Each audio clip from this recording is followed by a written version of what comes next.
We're on your side with some health news today. Valley fever. You have probably heard of it, but do you know the symptoms? Our medical expert, Dr. Dave, joins us with more.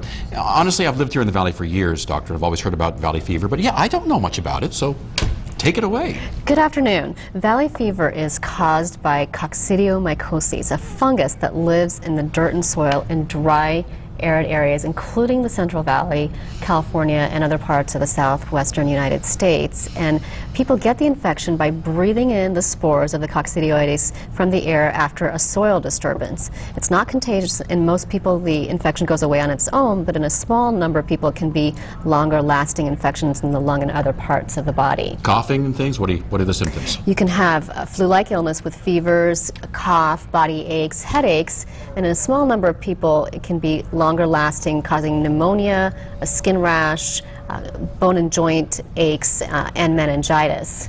And who is at risk for developing valley fever?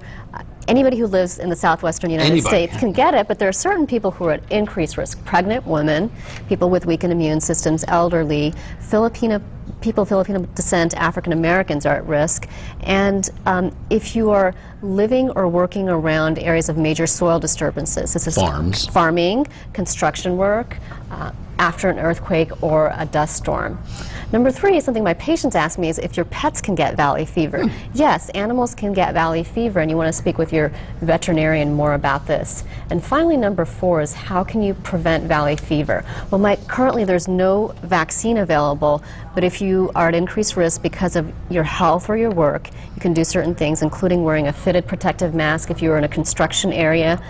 If you're having a weakened immune system, consider avoiding gardening, digging, yard work, maybe having a HEPA filter inside of your house, closing the doors and windows, and if you have a cut on the skin, consider washing it with soap and water if it's been exposed to soil.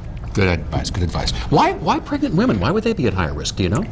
Because of the weakened immune system, the fetus is at risk as well. So they need to be really, really careful. Especially here with the dry conditions after a wet rain. Yeah, which is exactly what we have this year. What we have right now. That's the perfect conditions. All right. Dr. Dave joins us every Tuesday right here on The Noon Show. If you have a question or a topic idea for her, just email it to us at newsdesk@cbs47.tv.